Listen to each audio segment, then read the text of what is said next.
Okay, Mr. Swartz, thanks for coming in today. We're glad for your Thank you. service. And I wanted to start out by asking you to introduce yourself and tell us a little bit about where you served. I'm Harry Swartz, and I was joined the 2nd Division in Southampton, England. As a scout, I took my training in Camp Blanding, Florida, to be a scout, and I joined the 2nd Division there. And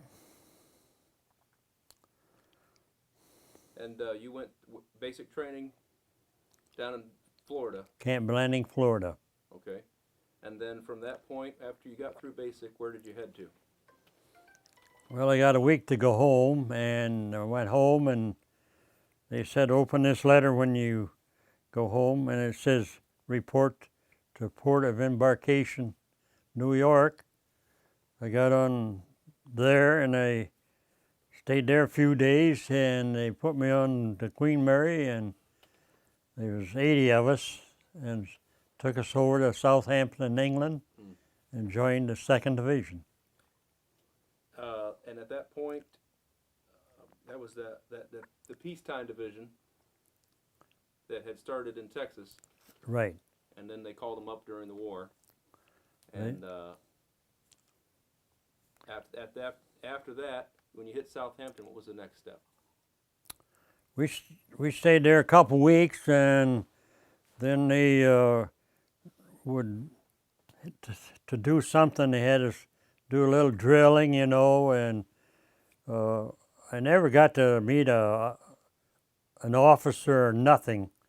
It was time went fast, and first thing I know, we were drilling, and they said we put you on the trucks and we'll take you to the boats, and you practice getting on and off the boats.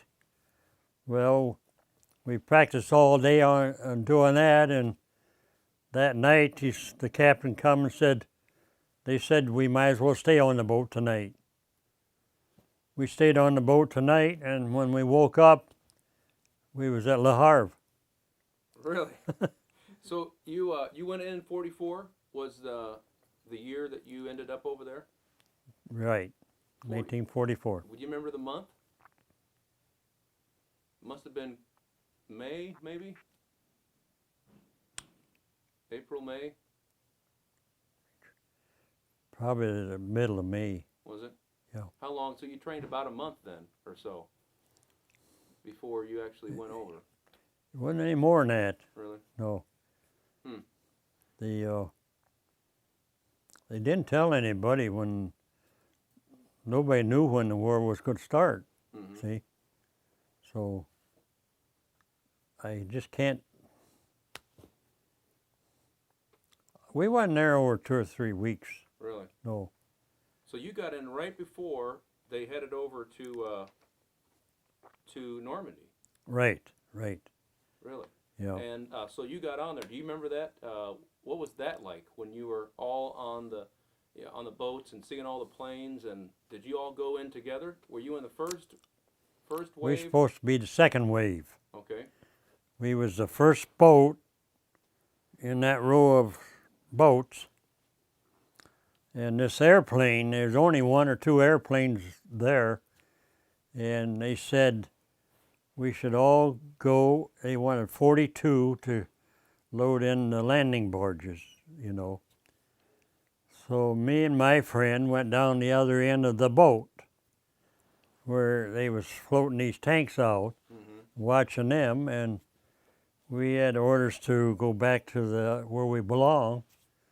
Well, while we was down there, this airplane come in, and he dropped a little bomb right where these 42 guys, and it killed about all of them. German plane. Yeah. So our guardian angel was with us there. Wow. So we had to get off the boat because it was taking too much water in. So we got on this landing barge, and they took us right over to the beach, see? So we got in probably between the first wave and the second wave. Really? probably, that's what. So you were going to be in the first wave. No, we were supposed to be in the So second you wave. were going to be in the second wave. Okay. Yeah, Okay. yeah. But you ended up going a little bit sooner than you had Yeah, planned to. yeah. Hmm. And what kind of a landing boat was it? It was just that kind of had the front come down? Yeah, I forget the name of it Uh, now. Is it Higgins? Higgins, yeah. And there was a big pillbox here. I can't understand. They drove this right over here and right in front of there and dropped us down. I sat up on the back, Mm-hmm. and this thing was loaded solid. And when they put that down, they hadn't got the Germans out of that pillbox yet. Really? So we was between, like I said, between the first and second wave. Well, I seen what was happening, so I fell over the back and I couldn't swim. And somebody dragged me up on the beach. I don't know. Really? Yeah. Man alive. That, I can't imagine that. I can't imagine it. When you, so you hit Omaha Beach, Yeah. and there was still plenty of resistance going from the Germans. Yep. They were some guys that dug a slit trench up underneath barbed wire and that didn't want to move because they was afraid to.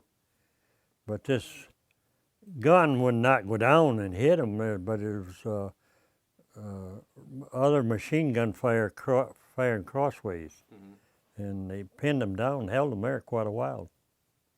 Where did you go when you hit the beach? I would use my nose for a trencher. Man, I would. I'd have done the same thing. Yeah, I went under somebody had crawled under the wire, Mm-hmm. and you could see where they pushed the sand away and that. I got under there, and then, of course, other people want to go under there too. But I got on shore pretty good, but I think I took my pack off. The pack was terrible. You couldn't go under barbed wire and like that. Yeah. And, you know. And I didn't think I'd be using my pack anyway, the way it was going. And Yeah. What was your objective? to get up on the top of this embankment here, to get up there alive. That's what it was. Wow. Yeah. And so you got up there, and what was your job at that point? Well, my job wouldn't start there maybe for a day or two. We had to reorganize, see, up there. And it was just helping to fight with the rest of them. I didn't fight hardly any because I was scout, see. You were a And scout. at that time, there was no use for a scout because we wasn't going hardly any place, you know. Mm-hmm. But we got up there, and there was a little town there, Trevieres, and it was muddy up there, mud that deep. The Germans, they had to pull everything out, you know, and they made it muddy, and then we got up there, and of course we didn't have anything up there, but it was really muddy. And but it took 2 days anyway to reorganize everybody. Mm-hmm. Yeah. Is that when you met General Patton, around that time frame? Right after that, I met. Yeah, I didn't know it was General though. How did that go? Well, we started up in the hedgerows, Mm-hmm. and then's when I started being a scout. And I soon found out you had to use your head. if you want to stay alive, you know, and it's a little different than training. So my objective was to get up and hide behind something, see. But we had these hedgerows there, and a lot of time the hedgerow was,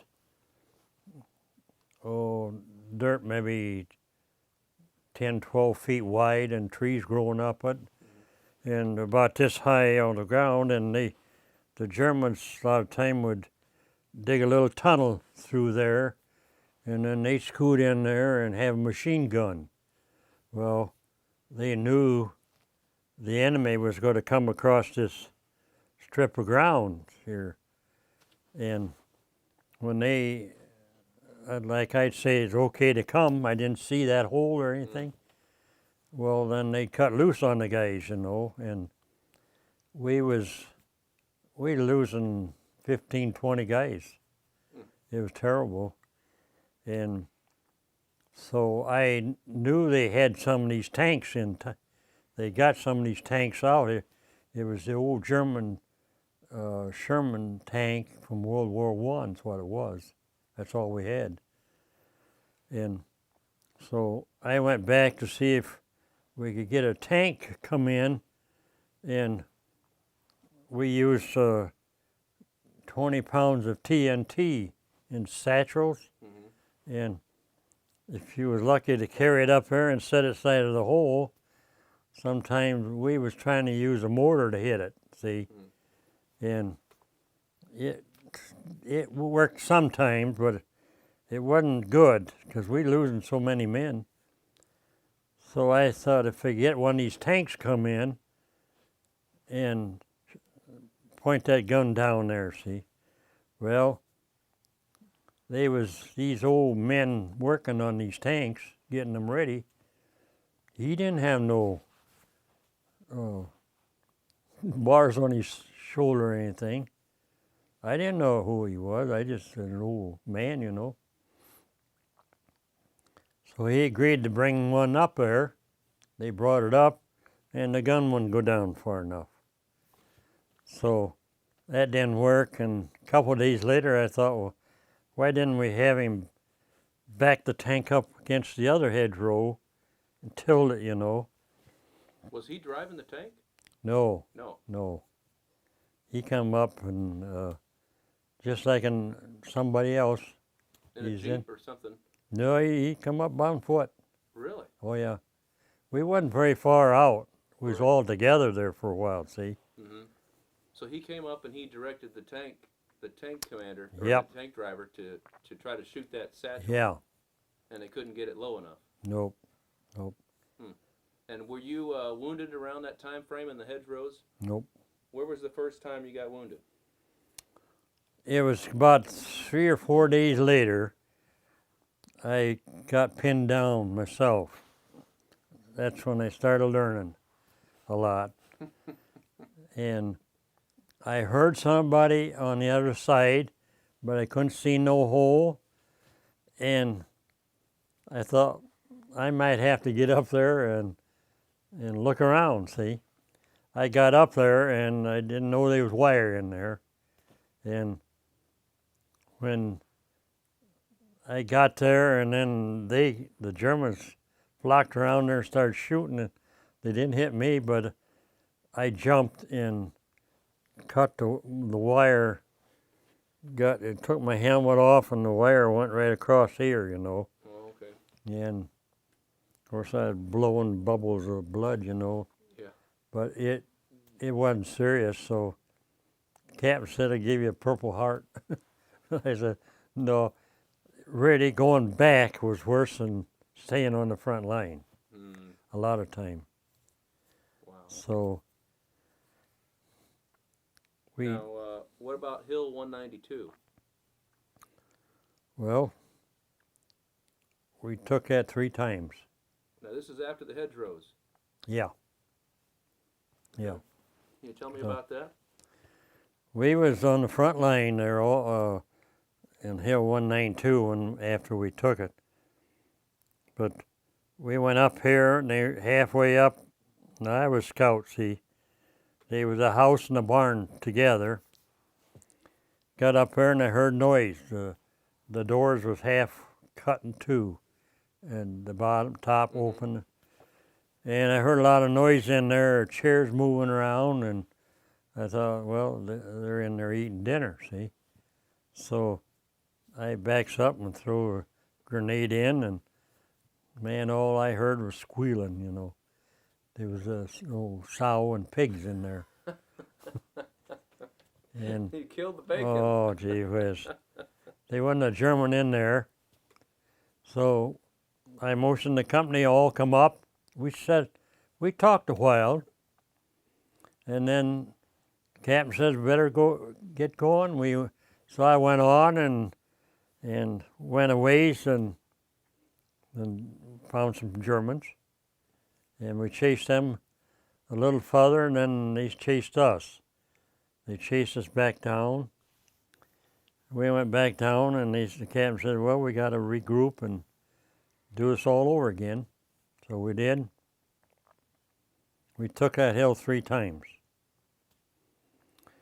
Well, the third time, and we just about got to the top of it again, and I think 2 or 3 German divisions come at us, and the machine guns on a German is fast, real fast. And you could tell whether it was ours or theirs, you know. But all at once, they came at us. It looked like a 1,000 guys. So we had to run back down, and I couldn't run fast enough, so I went in this house in the barn, and they had no trucks up on stilt or blocks. So I thought, I heard the machine guns, and they weren't ours. So I got under there and I laid on the drive shaft, and I don't know whether this lieutenant was in there or he come in, because I was under there, and he had a dog. And all at once he said, the dog come under there and snuffed me, never barked. And then this lieutenant said, he could talk English. He says, you can come out now if you want to.